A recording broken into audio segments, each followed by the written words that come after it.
ክቡር ጠቅላይ ሚኒስትር ዶክተር አብይ አህመድ ሁላችሁም እንኳን በሰላም መጣችሁ። EAII was founded in 2020.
እጅግ አስደማሚ ስራ ነው።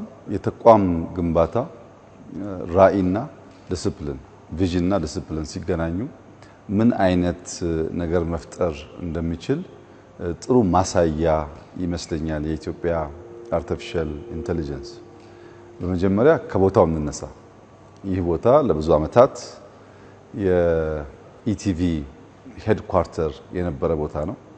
መቼም የኢቲቪ ሰራተኞች እና ተቋሙን የመምራት እድል የነበራቸው ሰዎች ዛሬ መጥተው ይህንን ቦታ ቢያዩት እኛ የነበርንበት ህንፃ ነው ብለው ሊያስቡ የሚችሉ አይመስለኝም። እኔም ኢቢሲ መደንብ አውቀዋለሁ፣ ቦርድ አባል ሆኜ ማገልግያለሁ።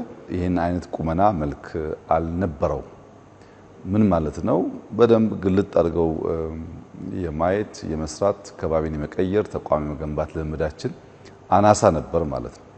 ዛሬ አርቲፊሻል ኢንተለጀንስ በመስሪያ ቦታ በኤርጎኖሚክሱ ብቻ ቢወሰድ ለኢትዮጵያ በከፍተኛ ደረጃ አይንገላጭ አዲስ ምልከታን አዲስ እይታን የሚገልጥ የሚያሳይ በጣም ለስራ ምቹ የሆነ ወጣቶች ረጅም ሰዓት ተቀምጠው ሊሰሩበት የሚችሉበት ተቋምና ስፍራ ሆነው ተሰርቷል።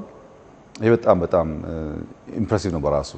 ከዚያ ባሻገር ግን አርቲፊሻል ኢንተለጀንስ 5 ዓመት ገደማ ነው በተቋም መልክ ካስጀመር ነው። የዛሬ 5 ዓመት አርቲፊሻል ኢንተለጀንስ ሚሊዮን ሐሳብ ስናነሳ ተቋም ይፈጠር ሲባል በእኛም ውስጥ እንዲሁ በቀላሉ ተቀባይነት ያለው ሐሳብ ብዙዎች በቀላሉ የገዙት ጉዳይ አልነበረም።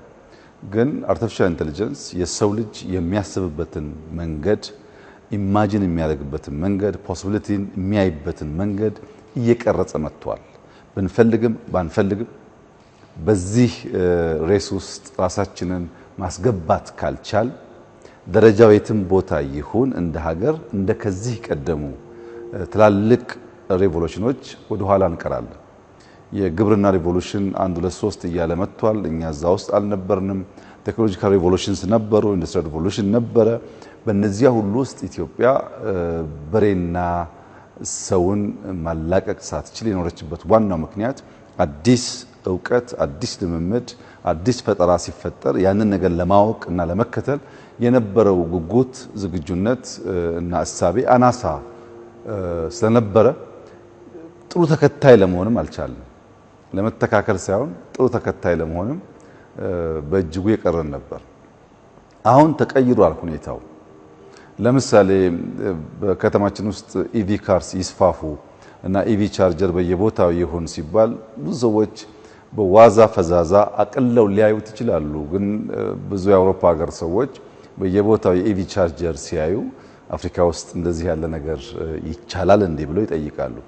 አርቲፊሻል ኢንተለጀንስን የወሰድክ እንደሆነ በአፍሪካ ደረጃ ሊወዳደር የሚያስችል አሰራር ዘይን የሚከተል ተቋም ነው። በጣም በርካታ ፕሮዳክቶች አውጥቷል። በሄልዝ ሴክተር የጡት ካንሰር ልየታ ላይ በጣም ትልቅ ውጤት አምጥተዋል። ይሄ በእነሱ ብቻ ሳይሆን በኢንተርናሽናል ጆርናል ላይ ፐብሊሽ ያደረጉት በብዙ የአርቲፊሻል ኢንተለጀንስ አዋቂዎች ዘንድ ተቀባይነት ያገኘ የፓተንት ራይት ያገኙበት ፕሮዳክት ነው። በሕክምና በጣም በርካታ ፕሮዳክቶች አውጥተዋል። በግብርና ብትወስድ የቡና በሽታ፣ የሌላ አዝርቶች በሽታ የመለየትን ቱል እንደዚሁ ፕሮዲውስ አድርገዋል። ለዚያም የፓተንት ራይት አላቸው። ከሕክምናው ውጪ ግብርና ላይ ፕሮዳክቲቪቲን ለማሳደግ የሚያስችሉ በርካታ የልየታ አቅሞች በፕሮዳክት ደረጃ ገንብተዋል። በሰርቪስ ከወሰድክ የህዝባችን በከፍተኛ ደረጃ ከሚያማረረው ኮምፕሌን ከሚያደርግበት ኤሪያ አንዱ ሰርቪስ ነው። ሰርቪስ ውስጥ ደግሞ የጊዜ ብቻ ሳይሆን የገንዘብ አሻጥሮችም ስላሉበት እና መሶብ የሚባለውን ከመቶ በላይ ሰርቪሶች ቨርቹዋሊ የሚሰጠውን ሲስተም የሰራው ኤአይ ነው። ብዙ ሚሊዮን ዶላር አትርፎልናል። ሲስተሙም በእኛ ልጆች የተገነባ ነው። ከሰርቪስ ውጭ ወደ ፋይናንሻል ኢንዱስትሪው ቢገባ ሚኒስትሩ ፋይናንስ ከዚህ ቀደም በብዙ ሚሊዮን ዶላር የገዛነውን ኤፍኤምኤስ ሪፕሌስ እያደረገ ነው። በከስተም በሬቨኒው ኦቶሪቲ ብንወስድ ከፖርት ጀምሮ ያሉ ሎጂስቲክሶችን ትራክ ለማድረግ የሚያስችል ሲስተሞች ሰርተዋል። በብዙ ኤሪያስ ላይ ኢንቮልቭ እያደረጉ ነው። ከዛ በላይ ግን የኛ አርቲፊሻል ኢንተለጀንስ ተቋም ሞቶ ኤአይ ፎር ኦል ነው። ኤአይን ለሁሉም ሰዎች ማገልገል፣ ማገዝ፣ መጥቀም እንዲችል አድርጎ መስራት ነው። አንዱ ከዚህ አንፃር የሚታየው የክላውድ ኮምፒውቲንግ ነው። ክላውድ ኮምፒውቲንግ እና ቢግ ዴታ ላይ እየሰሩ ያሉት ስራ በጣም ከፍተኛ የሆነ አቅም ያላቸው የዴታ ሴንተርስ ገንብተዋል። ብዙ ዴታ አኩሙሌት እያደረጉ ነው። ዴታን ማይን ማድረግ፣ ፕሮሰስ ማድረግ፣ አናላይዝ ማድረግ ካፓሲቲም ኢንሃውስ በተሰሩ ቱሎች ነው እየሰሩ ያሉት። በዚያም ዳታን አዘ ሶቨረን ወልዝ የመውሰድ ብቻ ሳይሆን የመጠቀም አቅማችን ላይም ከፍተኛ ውጤት እያመጣ ያለ ነው።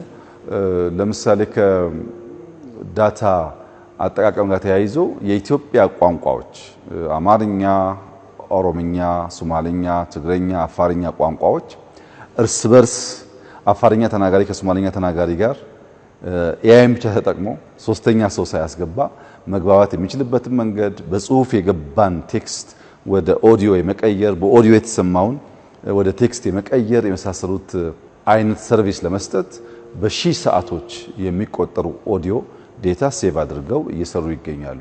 የኢትዮጵያ አርቲፊሻል ኢንተለጀንስ በ5 ዓመት ውስጥ እዚህ ደረስ ብሎ ማሰብ በጣም ይከብዳል። በአፍሪካ በከፍተኛ ደረጃ የሚታይ ተቋም ነው። ሮቦቲክስ ላይ የስሪዲ ማሽን ሲኤንሲን በመጠቀም የሮቦት ፓርትን ይሰራሉ። የሶፍትዌር ፓርት ብቻ ሳይሆን የሃርድዌር ፓርት መስራት ጀምረዋል። ፒሲቢ ያላቸው ድሮንስ ማምረት ብቻ ሳይሆን የማነጋገር አቅም እየፈጠሩ ነው ያሉት እና በጥቅሉ ዛሬ ያየሁት ነገር ሰው የጠራ ራዕይ ካለው በከፍተኛ ዲሲፕሊን የሚሰራ ከሆነ አንድን ነገር ባየው ልክ ማሳካት እንደሚችል ያን ብቻ ሳይሆን ኢትዮጵያ ብቃት ያላት ሀገር እንደሆነች ያሉን ህንጻዎች ያሉን ስፍራዎች ይሁነኝ ብለን አስበን ብንሰራቸው በራሳቸው ምንም የማያሳፍሩ እጅግ ያማሩ ስፍራዎች መሆን እንደሚችሉ ይታያል። አዲስ አበባ ትናንት የቆሻሻ የሽታ ምልክት ነበረች። ብዙዎች ከአዲስ አበባ ወጣ ብለን ከተማን ገንባ ይሉ ነበር። የለም ከተማችን መቀየር ይቻላል ተብሎ የተጀመረው ስራ ሙሉ በሙሉ ያለቀም ባይሆን አሁን በሚታየው ደረጃ የአዲስ አበባን ውበት በከፍተኛ ደረጃ እየገለጠ ይገኛል። በተቋም ግንባታም እንደዚህ ተቋሞቻችን የግድ አዳዲስ ህንጻ ሳይሆን ያሉን ህንጻዎች ፈንክሽናል አድርገን ከፈትፈት አድርገን ቴክኖሎጂ ተጠቅመን ብንሰራቸው እንደዚህ ያለ መስሪያ ቦታ መፍጠር እንደሚችል ይሄን ደግሞ ኢትዮጵያውያን መስራት እንደሚችሉ ታይቷል። ሁለት በጣም ደስ ያሉኝ እና በርካታ ወጣቶች ኢትዮጵያውያን ቢያዩት ብዬ በተለየ መንገድ ደግሞ ያየሁት ሁለት ጉዳይ አለ። አንደኛ የኢመርሲቭ ኤክስፒሪየንሱ ነው። ይሄ ኢመርሲቭ ቴክኖሎጂ ብዙ ሀገር በስፋት የሚታይ ባይሆንም በሌሎች ሀገራት ግን አለ። በሌሎች ሀገራት ስናይ በአጠረ ጊዜ ውስጥ ኢትዮጵያ የኢመርሲቭ ኤክስፒሪየንስ ይኖራታል የሚል ግምት አልነበረኝም። ይሄ ለወጣቶች በጣም ወሳኝ ነው። ዝም ብሎ ሙቪ ማየት አንድን የተቀረጸ ፊልም ማየት አይደለም። እዚያ ውስጥ ገብቶ ነው ኤክስፒሪየንስ ማድረግ ነው። ይንቀሳቀሳል፣ እንዳየኸው ባህር ሲገባ ባህር ያስገባሃል፣ ውሃ ይረጭብሃል፣ ወደ ሰማይ ሲወጣ ሪል የሆነ ስሜት ነው ያለው። ይሄንን ነገር እያዩ የሚያድጉ ልጆች ብዙ ነገር ለመፍጠር እድል ይሰጣቸዋል። በሁሉም ዳይሜንሽን የማየት በሁሉም ሴንሰር ፊል ማድረግ ማለት ነው። በብዙ ዳይሜንሽን ሰው የሚያየው ነገር አካል ሆኖ በውስጥ ገብቶ እንዲሰማው እንዲያይ እንዲያስተውል የሚያደርግ የኢትዮጵያ ወጣቶች ታዳጊዎች በሀገራቸው እንደዚህ ያለውን ነገር ለማየት እድል ማግኘታቸው በጣም ደስ ይለኛል። እኔ በሌላው ዓለም ባየሁበት ጊዜ ባጠረ ጊዜ እናገኘዋለን ብዬ አላሰብኩም። ይሄን ደግሞ ብናበራክተው አሁን መጥቷል ብናስፋፋው በጣም ደስ የሚል ነገር ነው። ልጆች ይገባቸዋል ምን እያልኩ እንዳለው በቪዲዮ ያዩትን ነገር በአካል ኤክስፒሪየንስ ማድረግ ሲችሉ ማለት ነው። ሁለተኛው በጣም አስደማሚው ነገር ግን የስታርታፕ የሚያሰሩበት ቦታ ነው።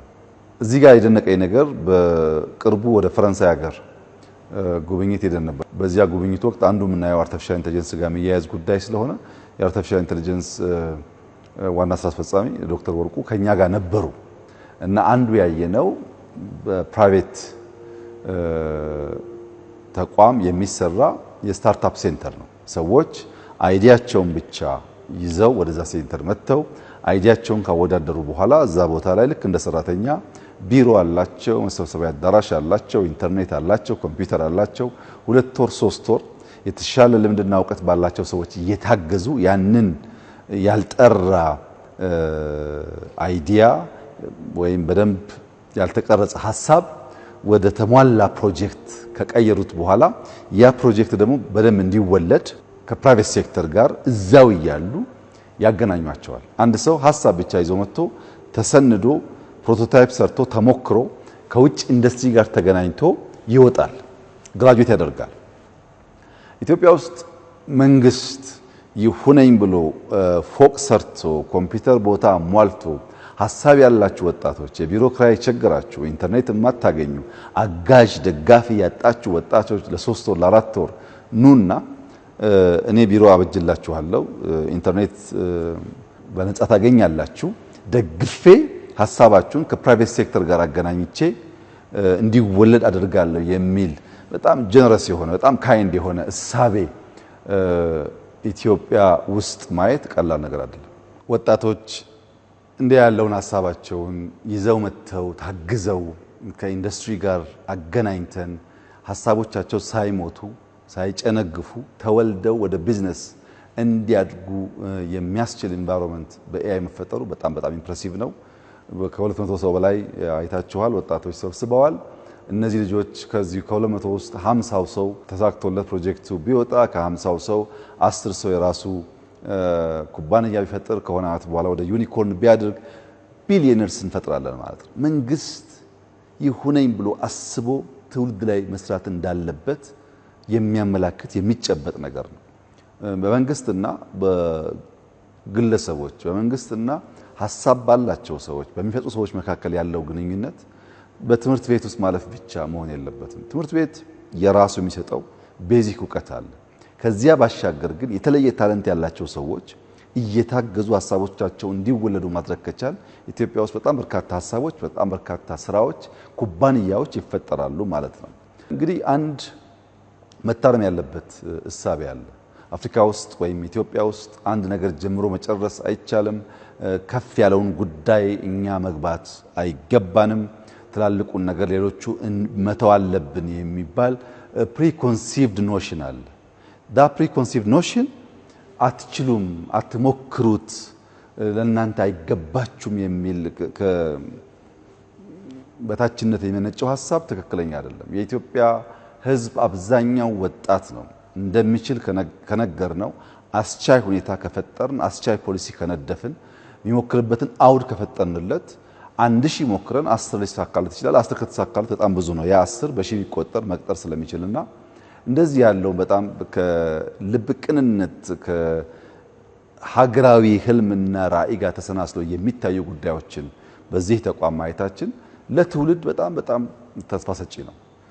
መተው ተምረው ሞክረው አይተው የወጡ ልጆች ተራ ሰዎች አይደሉም። በእርግጠኝነት በቻይናም በመካከለኛው ምስራቅም በአውሮፓም በርካታ የኤአይ ተቋማት የማየት እድል አግኝቻለሁ። የኛ ኤአይ ያለበት ደረጃ የሚናቅ አይደለም። ጠቅላላ አቅሙም አይናቅም። ይዞታውም አይናቅም።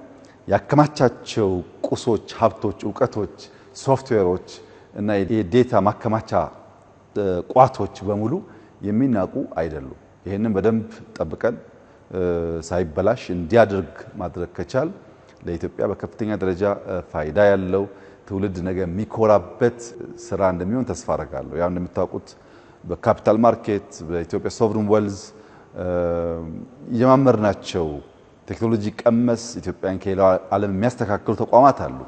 የኤአይ ፍጥነትና እድገት ግን ከነዚያ ሁሉ አንጻር ሲታይ በጣም የሚያረካ ሆኖ አግኝቼዋለሁ። ሁላችንም ትምህርት ሰጪ ነው። ይህ ስራ እንዲሳካ የዚህ ተቋም አመራሮች፣ ሰራተኞች፣ ደጋፊ አካላት መቼም ጠንካራ ስራ እንደሰሩ ራሱ ፍሬው ይናገራል። ይሄንን ቦታ ከሰጠናቸው አመት ባልሞላ ጊዜ ውስጥ እንደዚህ ያለውን ድንቅ ስራ የሰሩ ሁሉም እጆች ይባረኩ። የደገፉ ግለሰቦች፣ ኩባንያዎች፣ ሀገራትም ካሉ ለነሱ ሁሉ ምስጋናችን ከፍ ያለ ነው እና እንበርታ፣ እንስራ። በስራ በድካም ብቻ ነው የተሟላ ውጤት ልናመጣ የምንችለው።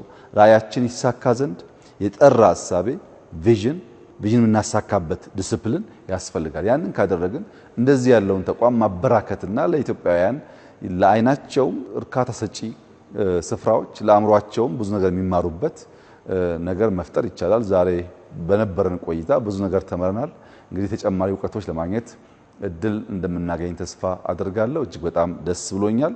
እንኳን ደስ ያላችሁ ማለት ፈልጋለሁ።